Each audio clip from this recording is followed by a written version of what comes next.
Any other districts that are for K-12?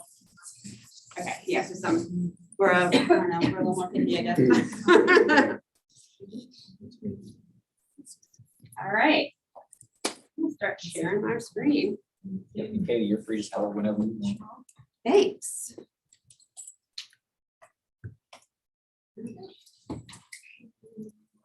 You guys want to go to this bit.ly, Canva Visti 21, all lowercase. That will give you a link to all the other resources that we're sharing today. There's going to be quite a few design challenges we're going to present to you. So you're going to be creating and sharing hopefully out. So go ahead and jump into that link. Again, that's going to be There are chairs up front if you Yeah, there's some chairs up want to front. be the front row student. We don't bite.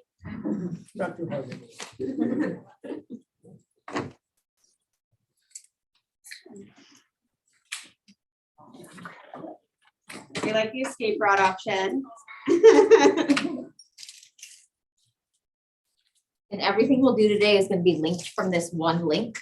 So it'll be easy for you to get to it and get back to it later.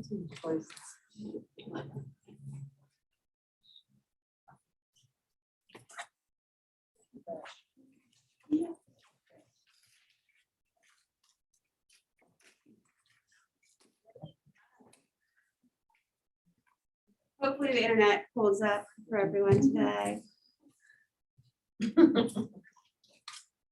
All right, let's switch that. Hey Tracy, see you there in the chat. Wow, we got 25 more people joining us in Zoom. I'm glad to see you. All right.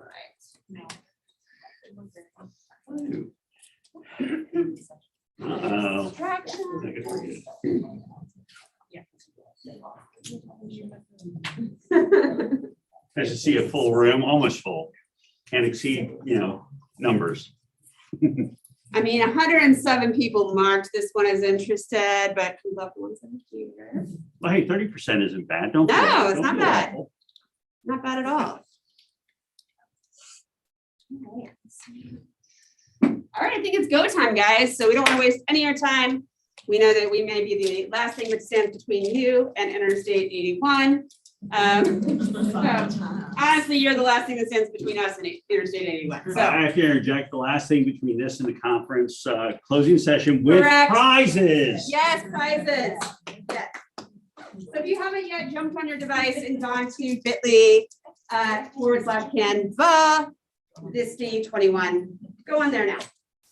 All right. Hi, I'm Katie. I am a tech coach in Prince William County Schools. I am also all of these lovely credentials you see here. And I guess Canva obsessed should also be something, yeah, that should be on the list. But I am on their K-12 advisory committee.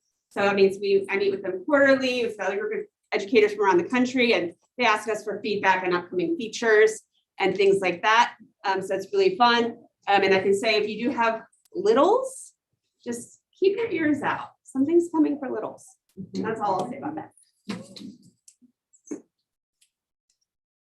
And I am Emily Robinson. I'm also a tech coach in Prince William County.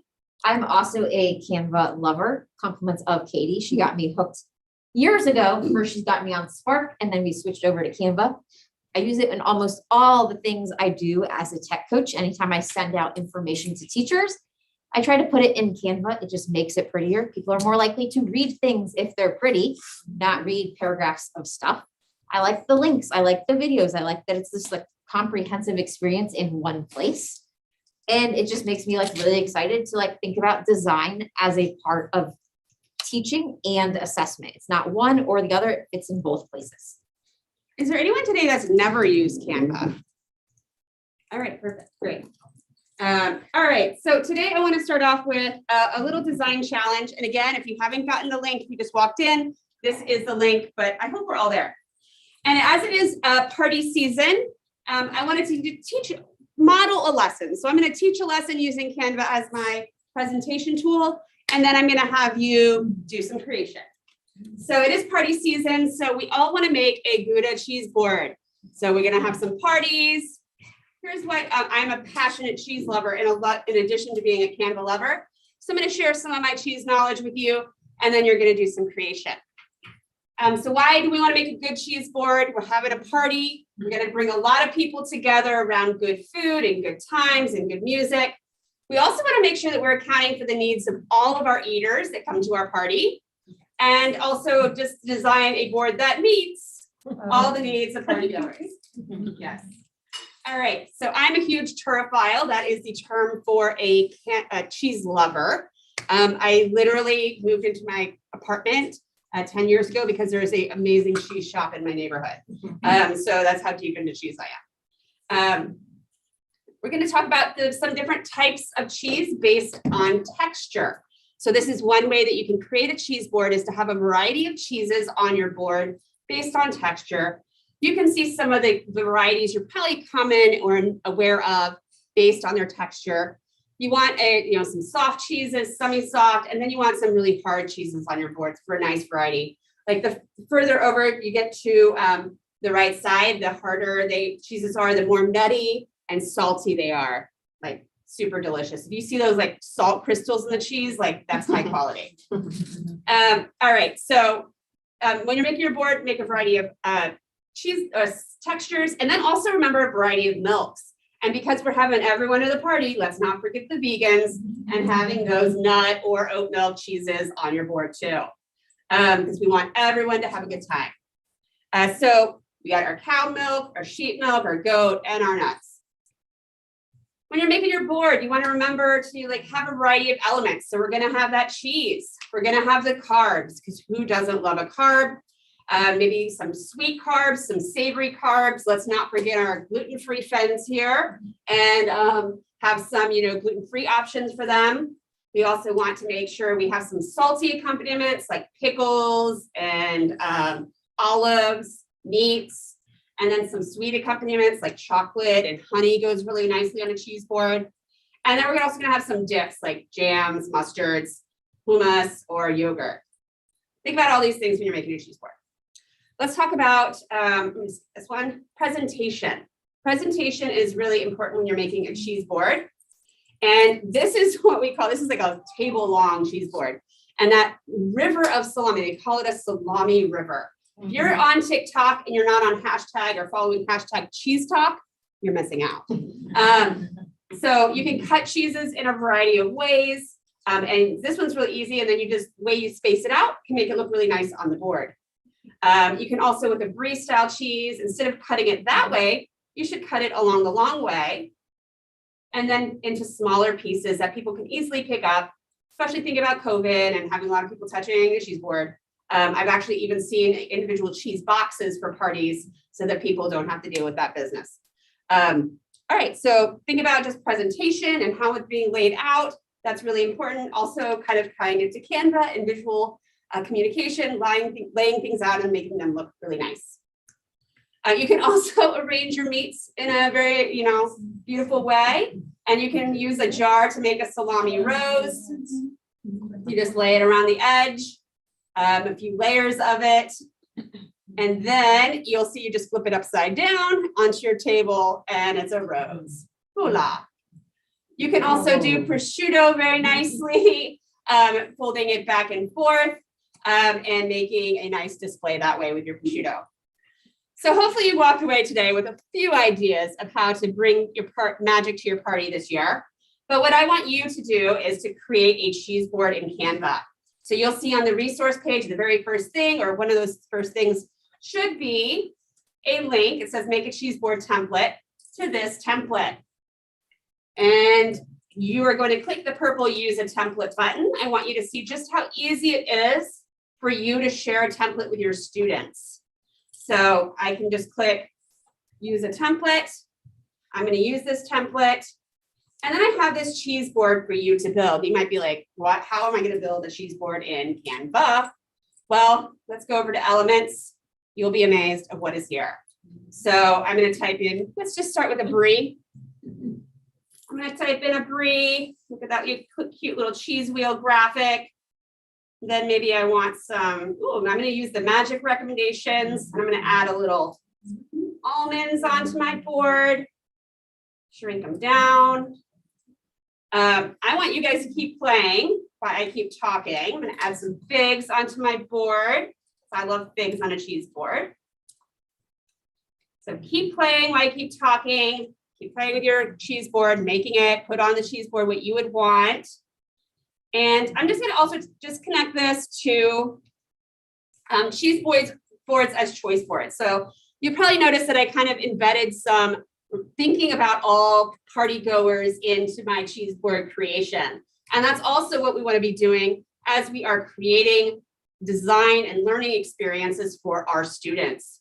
We want to make sure that it's engaging, that they're represented. So remember, we had those nut-free or the nut milk cheeses, the gluten-free crackers or carbs. And we want to give students choice in action and expression. So think about this, when you're making a choice board, and Canva is a perfect thing to add to your choice board, make sure you have a variety of activities, that you're chunking the information and cutting it into accessible pieces for students, that it is a pretty presentation. So Adobe Spark, Canva, Genially, great tools to do that with. And then that there's some collaborative piece. A cheese board at the party is always a collaborative place. People go, stand near it, talk, and a lot of the party happens around a cheese board. So what I'd love for you to do today is to share your creation. So after you make that cheese board, download it, post it to Twitter, tag Emily and I, and the first 10 people that do that today will receive a prize. Oh gosh. Pressure. Melissa's gonna have to come. Slow down. You need to go on that side because the cute redhead over there is working. So if you want to take a little picture of who to tag and then post, we will be using TweetDeck a little later to see who was first. We didn't have anyone raise their hand that this was their first Canva experience, but in case you're just shy or this is more than you've done before, let us know. We can come around and help. And sorry for the people at home. I don't have enough money to mail prizes. So. Teach you life. Oh, I learned that the hard way one time. I'll be honest. All right, so I think we're gonna put that. So you guys can keep creating, and as you create, just listen a little bit. So we're going to talk about some parts of Canva. So some of our goals today, besides learning about how to make the perfect cheese board and how to remember to include everyone, is that you're going to build familiarity. What is Canva and how might you use it? You got a little bit of a tease for that right now, that it's a design tool and that you can use it for instruction or assessment. Katy used that to teach you about cheese boards. We're now using it as an assessment tool to see if you can create a cheese board. What did you learn? There's some skill development, like how do you design and share things in Canva? So you got a little intro to that now, you're designing. You learned one way to share so far is to download and then tweet it out. We're going to show you some other ways as well that would connect in a classroom. And then we're going to think about how to apply this to the classroom and how might you use that in your teaching role. And that could be if you're as a classroom teacher, how do you do that with your own students? If you're a tech coach, how do you do that when you float in for a lesson, or how do you use that for PD with teachers? Or if you're in admin, how do you use that for an entire school staff?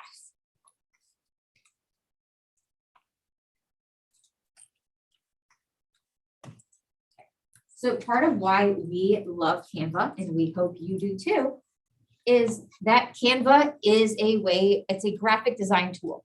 You're experiencing one aspect of it, which is just a graphic design. You're making one singular board. It also lets you make websites now. There's videos. It comes with custom sized graphics. So if you run your school's social media or a club's social media, or you do some side work on the side, or you have a club or a hobby thing, it has templates created for the right size for all the things you might need. So Twitter, Instagram, Facebook, they're all there.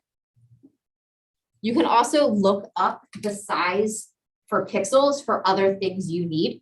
So if you are a Canvas school, The course cards that the students see on dashboards, that's a set size. You can Google that size, and then you can set that to the size that you're making, and then you can have all of your course cards can be well designed, so you can check that they're accessible, they're colors that match. Students can actually read what you wrote. You can pick words or images, like it lets you just like slightly level up the experience. It's just a lot better than the randomly generated picture that shows up on your Canvas dashboard. That means nothing to your content. Yeah, so we just talk a little bit about what is Canva as well. Okay, so Canva is that design tool, and it has 60,000 ready to use templates. So this is a way you can think about, like, if you used to do a paper worksheet, you can do it via Canva. If kids did a paper poster, they can make a Canva poster. If they made a newsletter, you can now do a newsletter via Canva. All the things you had done on paper can be done via Canva, but it also lets you level it up. It's not just a direct replacement. It's really moving up on that scale, because now you can have students start to make connections. It also has ways you can do graphic organizers. So you can provide students templates for different organizers. They figure out what type of organizer works for whatever reading they're doing, and then use that as well. So it's a little bit of creativity and communication and learning. So, and it's also very simple and intuitive. So I don't think anyone here, we said, was like a learner. Maybe I guess we're all learners, but no one is a true novice. Students pick this up very quickly. It's very similar to every other design tool they use. They're all on some sort of social media. Most are on TikTok. That's the trendiest right now.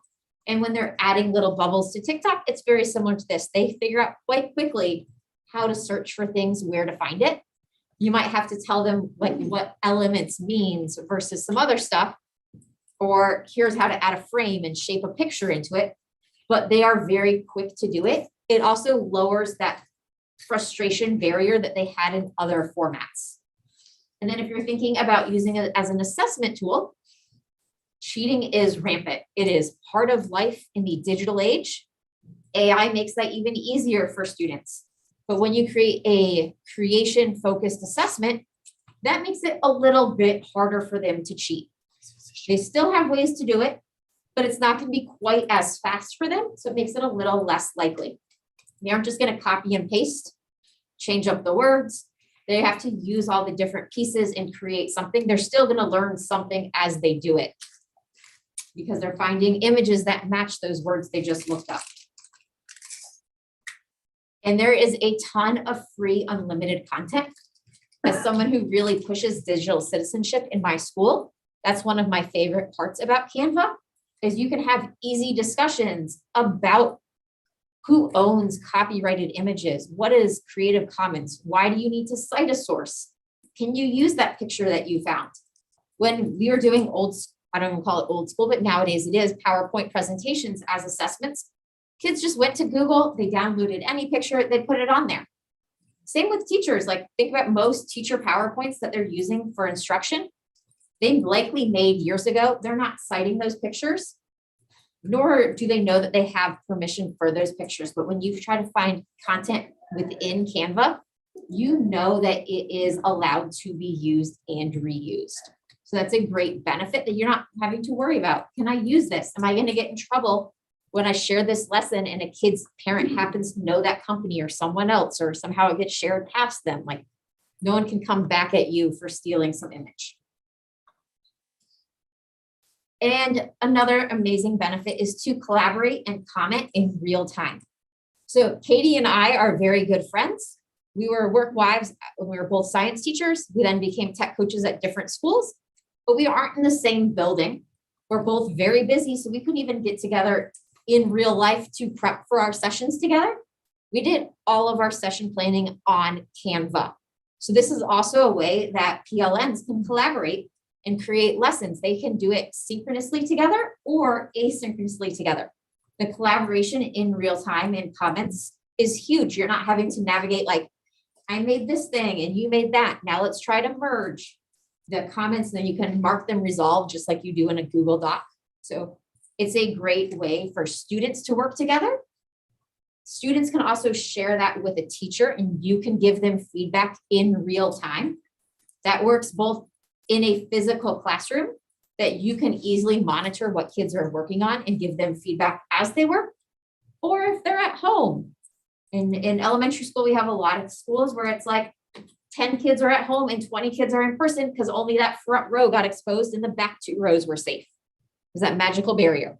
So like this lets them still collaborate and work together without you having to come up with a new activity to meet the like, are people going to be at home in person or both? Like this works regardless. And it lets you keep organized. I am very, very particular about organization. I can't stand when things are just all over the place. When I walk in to help a teacher with something and I see 800 files on their desktop, I don't just cringe, I comment and I open a folder and I say, here's how you organize things. Let's have a system. No, but I know where it is. I'm like, but you could also search for it. So let's put it in a folder and let's learn. So this lets students also start to learn to organize digital files. But like, okay, you're making things for this. Let's put them in a folder together. Make folders for different classes. It's also a really good tool to teach them to use. If you want to start thinking about portfolios as an assessment option, that they can start to curate all of their artifacts and reflections, and then they know where they are, and they're not just searching through endless things. And it will integrate into several different LMS. So this is a great feature that like you don't have to just share it as a template. You can also share via LMS. It works both ways. Just depends on who you're working with and why. Okay.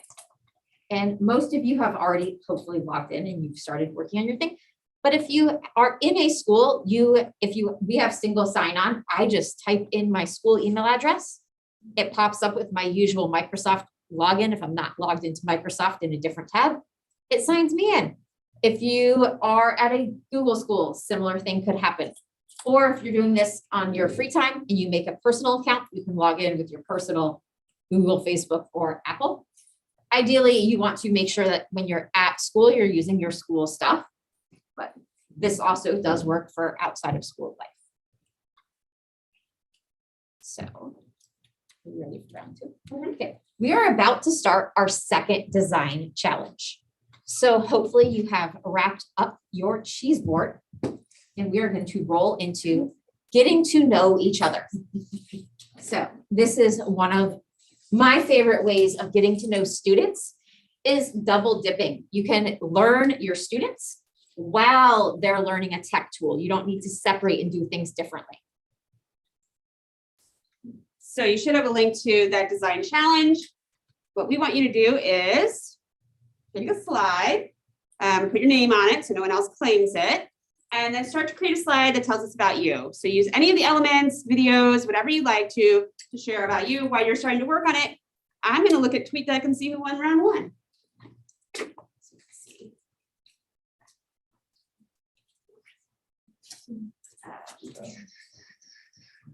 So the requirements that you tag both of us and hashtag Misty21. So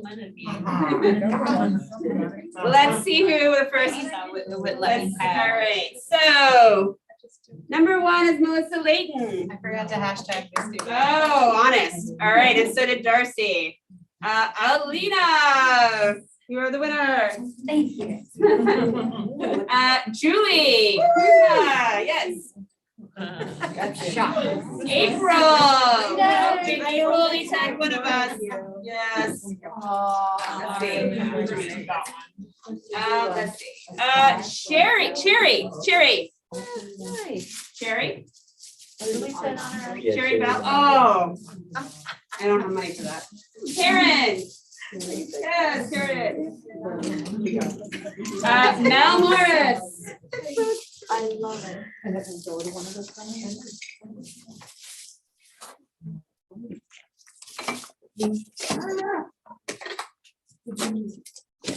Dana. Kristen. Mackenzie. Oh, I don't see. Wow.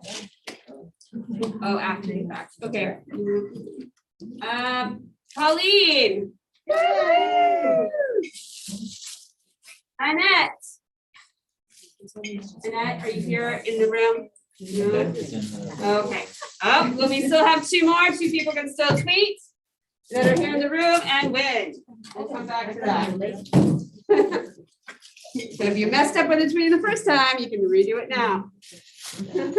I'm virtual. Sorry, Annette. What is the limit for real-time collaborators? Did we hit a limit?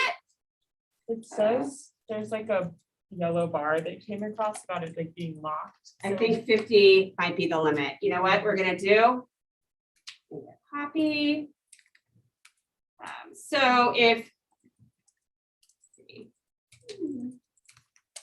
share.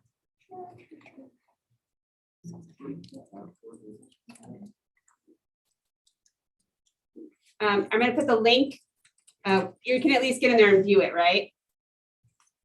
If you're having trouble getting in, you saw a yellow bar or whatnot. I think the limit is 50. So I'm gonna put a link to the other one. If you can't get into this copy, you can get into the other one.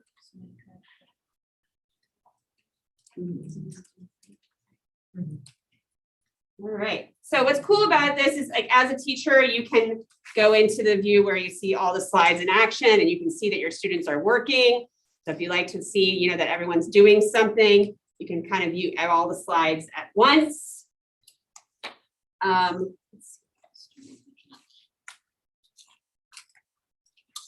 right. While you're working, I'm going to kind of tell you about some of the newest features in Canva that I love. So did you guys recently hear about the new collab with Flipgrid? So they now have, if you look for Flipgrid and you're in the menu, you can look, and they now have backgrounds for Flipgrid. And because now Flipgrid, you know, has green screening, you can now create backgrounds here. Let's see if this.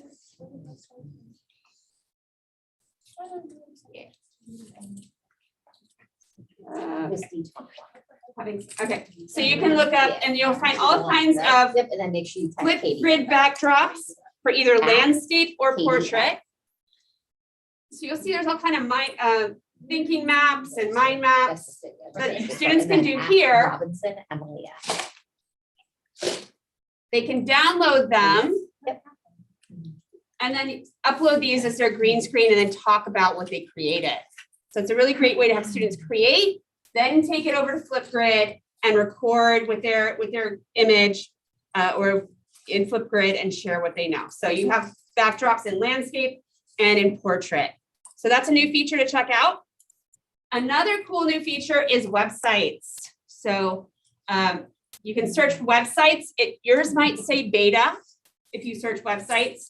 That means the feature hasn't gone down to your account yet, but it will soon. And you can create a website. So for instance, this would be great for student portfolios. The first website you pick or publish, you get to create a custom domain. So for instance, if I go in here and I publish this at a website, I get to pick a free domain. I've already picked mine. Once you pick it once, that is the domain for all of your websites, okay? So I'm going to continue. I picked Fielding. I didn't know I'd be locked into that. But you can see it then takes your file name. So if I wanted to just say portfolio after that, I can edit that part. So I can edit the end. I can't edit the Fielding. And then I can add a description. You can see I can password protect the website. So for students, you want it like the teacher to be able to see it, but maybe not the whole world. You can password protect it, and you can also hide it from search engines. So some really nice security features. So students can make those public portfolios, but it can be a bit managed to have people find it who only need to see it and see it with a password. And because you can't change the custom URL, I would guide students through this the first time to be like, your URL is your name or some sort of thing that they won't regret later or won't be inappropriate, where then you don't want to be dealing with their work from that link. You don't want to get flagged by your district infosec when your things pop up in messages. So I want to show you just a couple of my other favorite tools. So here's my image. The background remover is amazing. Has anyone never used the background remover? So I used to have to go over to like remove.bg to remove backgrounds from pictures, but now I can just have my image, click edit image, and you'll see BG remover is there. And it is very, very accurate. It's very good. So now I can have my image.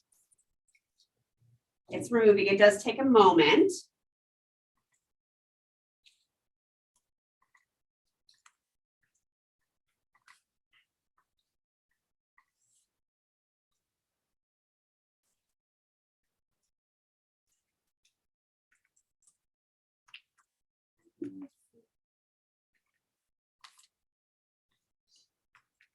All right, so it's done it. You can see that all the background's gone, and I'm just going to click apply. Now, if I change the background of this image, you can see that even between my arms, it got the background out. So very good background remover. I also like, there's some other image things like dew tone. I like this. Basically, I can turn my image into 2 colors. There it goes. So if I had a very, distinct color theme going for my presentation, I can put basically a filter over all images. In Elements, some of my favorite things are frames. So you can pull an image into any shape frame that they have here. You scroll down far enough in the frames, you're going to find some letters. I guess the internet's, you guys are having too much fun. The internet's slow. One frame that I like to use a lot is this computer one, and I like to put screenshots in it. So if I'm making tutorials for my teachers or students, that's really handy frame that I use a lot. And then for the letters, which are further down, you can put the letters together and make words with them and put photos into those words, which is really nice. It's great as well if you're doing like your school website, you can do like your school letters and then drop in pictures.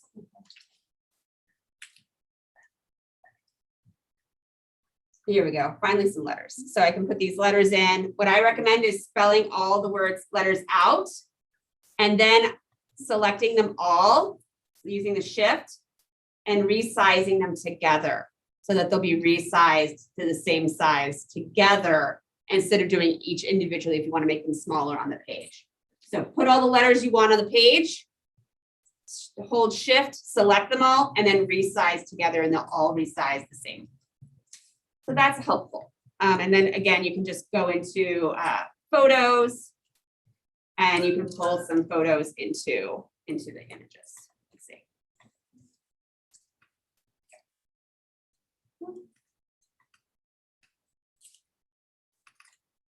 There we go. Hopefully there'll be a little dog in that beat.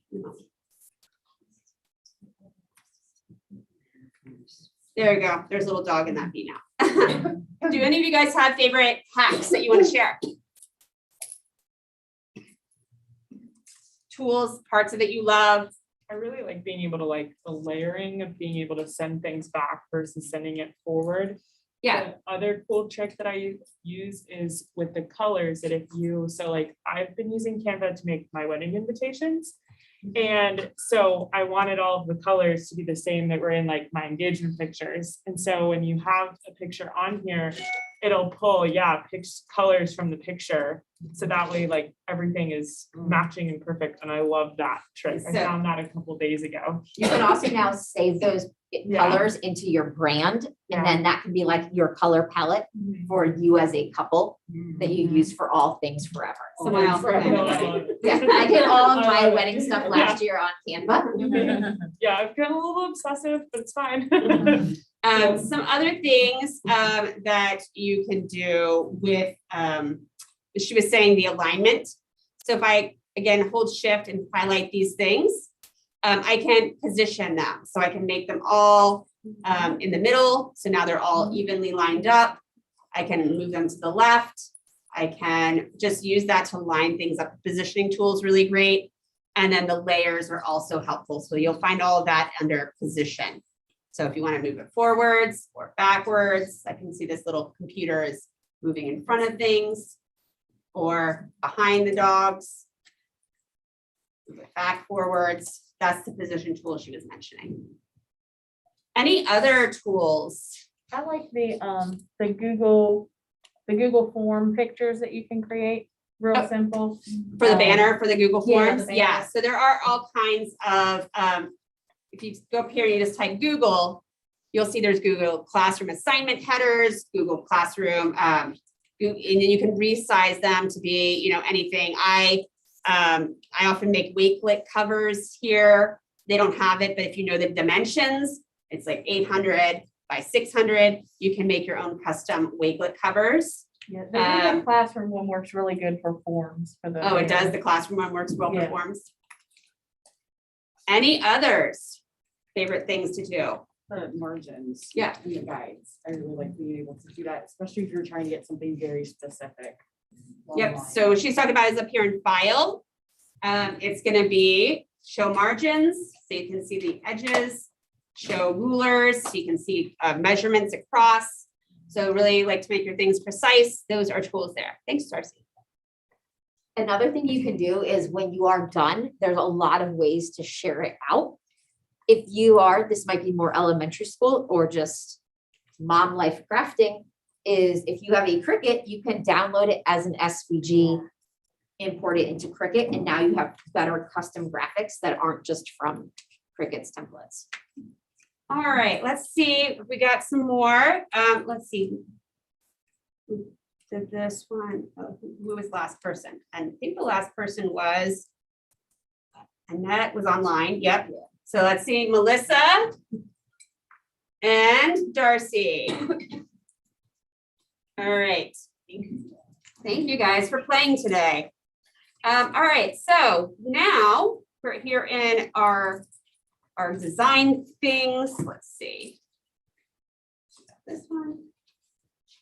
All right. Is this the same one? This is.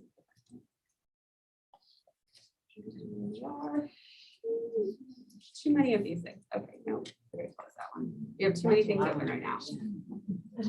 Oh, so someone did it in both maybe? Yes, okay. All right, so we're gonna use a random number generator. And we're going to pick some winners. If you created your About You page.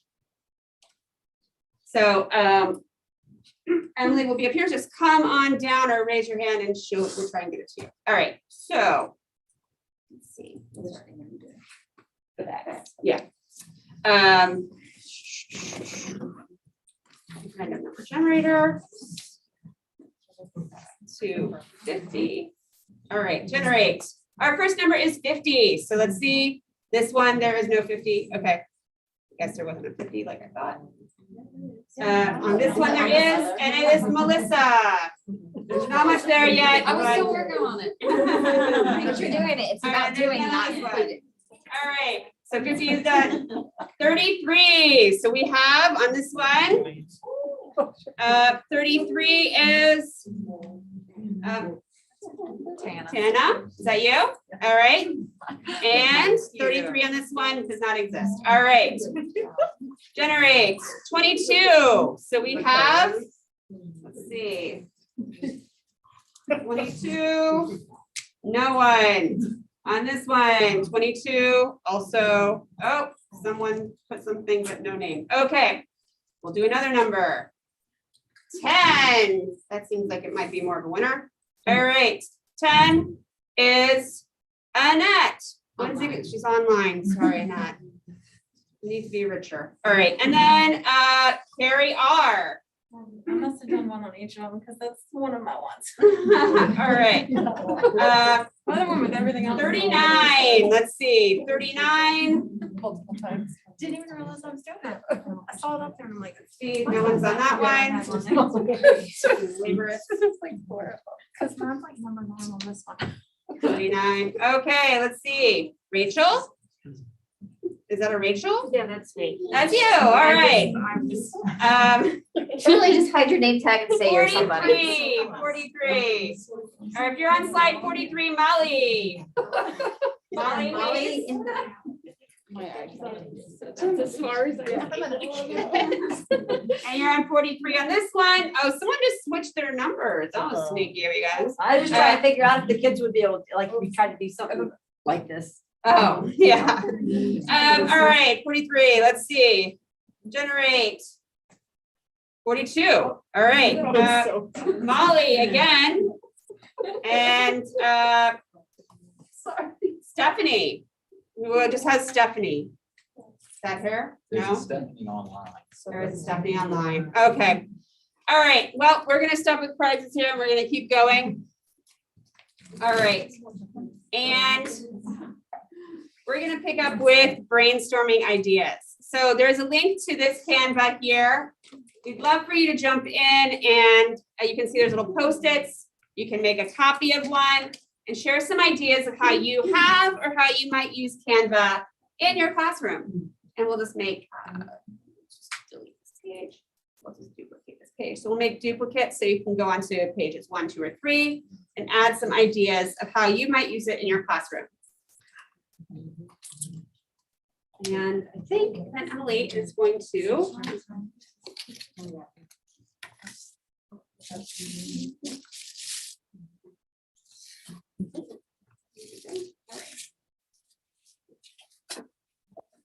So you guys are generating some ideas about how you can use Canva in your classroom. We're gonna give you some others, and you've seen quite a few here where we did it to teach something. We did it as a getting to know you. We did it to assess knowledge. You can also use it for things like brainstorming as a group. So when you're in Canva, it gives you a lot of different choices in what you make. And then as a professional educator, you can decide how to use all those different tools. So there are things that we're going to talk about are like using it as a framework for creating authentic assessments with visual communication. This really fits if you're focusing on UDL, that students have a lot of choice in how they're sharing their knowledge. It's not just multiple choice or a written essay. When they go through Canva, they can combine text, graphics, audio, video. You can create a draft plan for a visual assessment. So the key assumption is that if you can take a complex idea and represent it visually, you understand it deeply.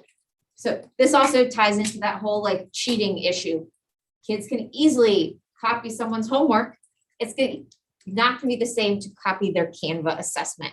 So if they can take that concept and then make it in a new way, you can see if they truly understand it.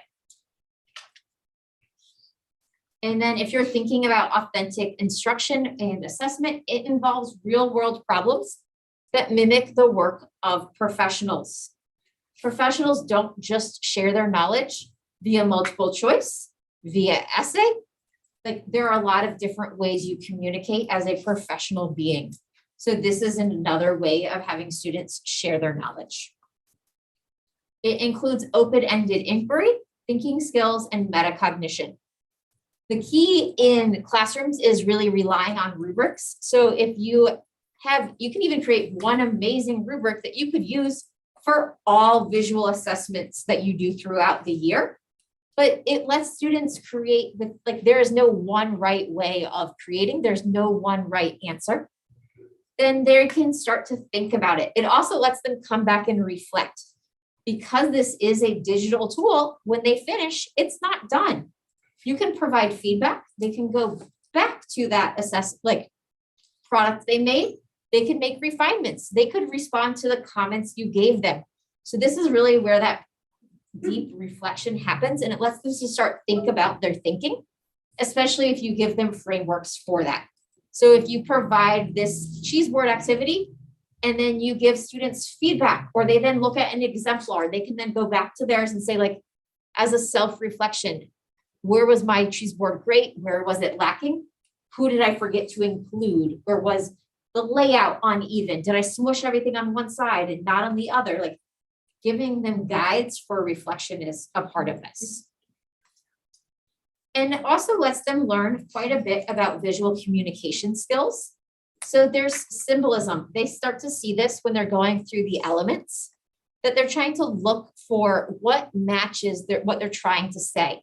Instead of having to write, I'm going to put brie in this spot on the cheese board, you find a picture of brie. They can start to see those symbols and how they tie in. There is schema, so the physical placement of design elements to convey relationships. What are they putting together? What are they putting far apart? How are they laying things out? It supports synthesis, so identifies and prioritizes main ideas, maximizing meaning and minimizing overwhelm. This is less overwhelming for a student to do, as well as look at from others compared to that traditional essay or presentation. Especially as a teacher, when you have in high school 150 students, I would much rather go through their Canva presentations and give feedback than attempt to muddle through 156-page essays. I give a lot of credit to English teachers where that's a thing you have to do. But if you don't have to have traditional essays, switch it up. Let it be where they can really try to pull those big ideas and they can highlight the big ideas as well as highlight what are the supporting ideas and do it in different ways. And that's also going to help with that clarity of making design choices that prioritize intelligibility and avoid distraction. What's most important? That's what goes on there.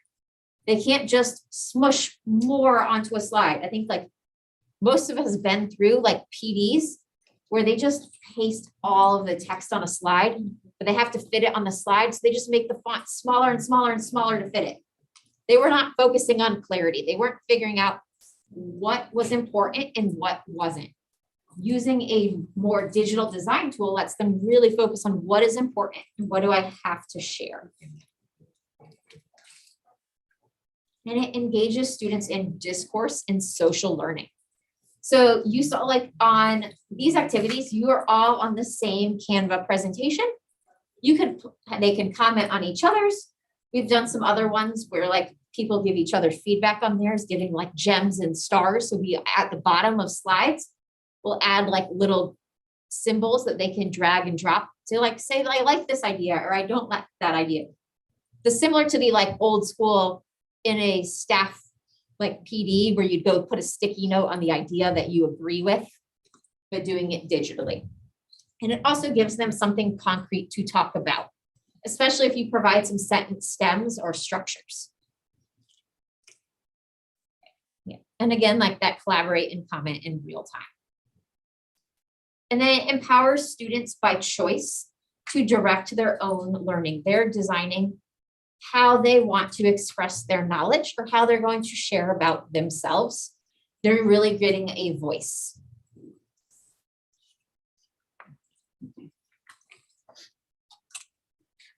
And then You guys have a link to this template. So this is a planning template that you can use as you plan a lesson using Canva. So you're just going to start to think about like what is the topic or the standard that you want to focus on, and then how will visual communication benefit the student learning?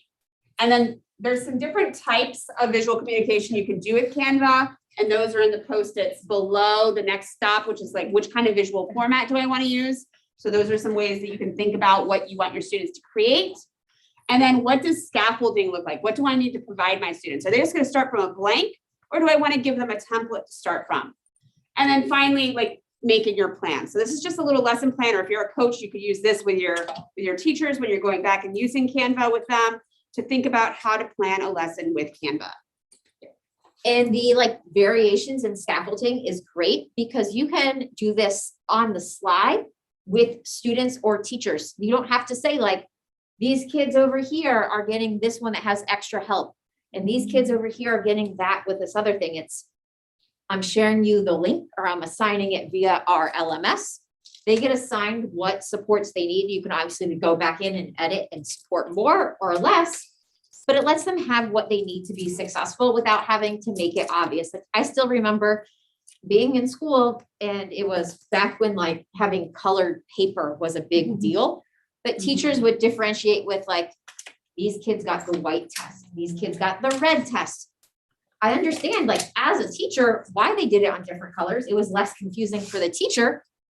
But it really calls out that difference in students, unless it's every other, and then it's like, oh, don't cheat, and then have to have the same test on different paper. But like, this lets it be done in the background where you're supporting your students without, and some students will gladly say, like, I need this support, or I need this scaffold, I have this accommodation. Others don't want to have that be announced. All right, I just want to kind of go through really quickly some of the template options that Canva already has that we give an idea of some of the things you can have students do. So the first one is the linear. So like making a timeline, a flow chart, comic strips. They have great comic strip templates. If you haven't used it, anyone use the comic strip templates yet? Those are definitely something to check out. You know, the students can come in here, change the imagery in each box. They can change the text, connect it to whatever content you're doing. There's cyclical. So if they're looking at a cycle, I was a science teacher. We did a lot of cycles. They can come in here and demonstrate their learning of the water cycle or the photosynthesis cycle. They can add imagery, all the steps, etc. Hierarchy. So we talked about like showing things that are more important and less important. So there are lots of organizational charts, mind maps that they can do, connecting ideas. Like you could do this for a character. Like what's who's the character and what are some attributes about them. Spatial, so laying things out in relation to another, like Venn diagrams or layouts. So here's an example of a Venn diagram template. They could then put into those words, change them up to whatever content it is you're talking about. Numerical numbers, there's charts, and you can even connect it to a Google Sheet. So if you have Google Sheet data, maybe you did a lab in science and you're going to pull that data in, they can put that data in. There is like a little spreadsheet on the side that they can just input the data, or you can connect it to a Google Sheet and make graphs. Non-linear, so websites, mind maps, things like that. I like doing book covers. This is newsletter magazine cover. You can do a book cover if you're doing book talks, have them redesign the book cover. And so here is just like a template they have for sharing ideas, brainstorming. And then lastly, symbols. Oh, here's the book cover one. And here's an example, like they redid a book cover or a album cover. So many template options. I use the menu template option a lot in world language classes. So you'd be like, why a menu? But they make their menu in French or they make it in Spanish. And it's all like they think about the food, the culture, the template for the menu is ready and makes it look beautiful. So with that said, kind of wrapping up. So you can use this template later to make your own assessment, but we'd love any questions you have in the last few minutes. Or great ideas you want to share with others. Yeah, let's go back to it. Collaboration.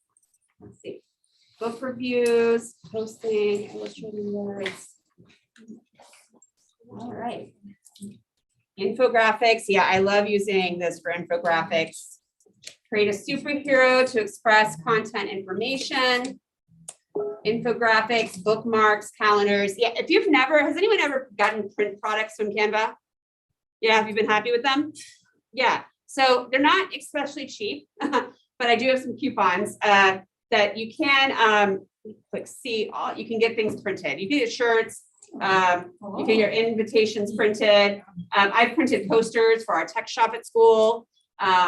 Really nice quality prints. I've gotten stickers printed before. So if you haven't you can actually get physical manifestations of your creations.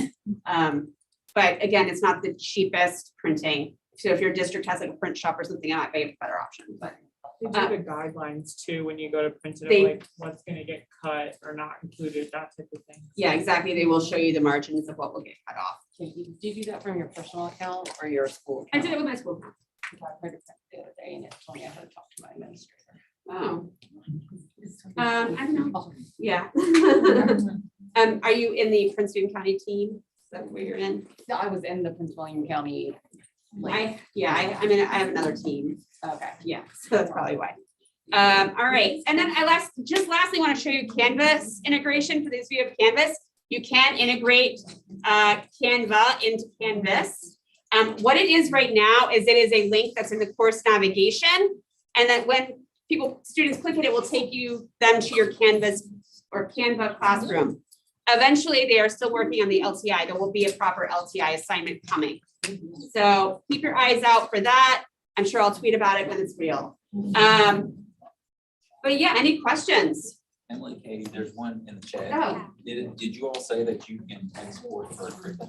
You can, yeah, so you can export your creation as a, let's see, SVG. yeah, I'm just like trying to show Yeah, where. so yeah, when you export, you can decide like, do you need this as a PDF, as a JPEG, as a PNG, as an SVG, like figure out where it's going and to know like you didn't edit the file itself, you can go back and download it as something else instead later.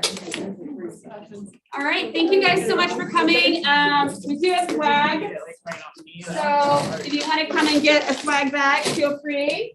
And thank you for coming. And we have like a little feedback form on our thing.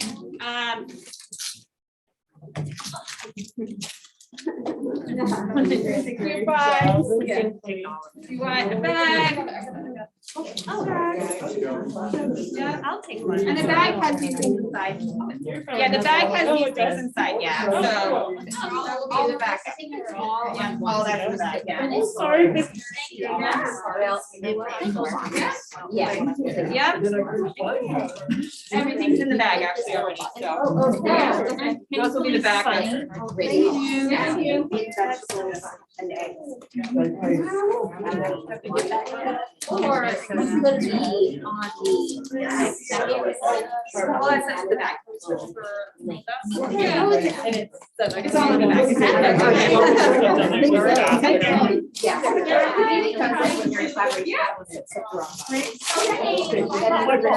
Yeah. No, not at all. That's all in the back. And it came down.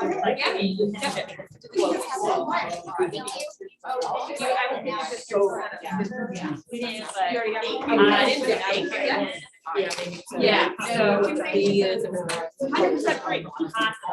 Yeah.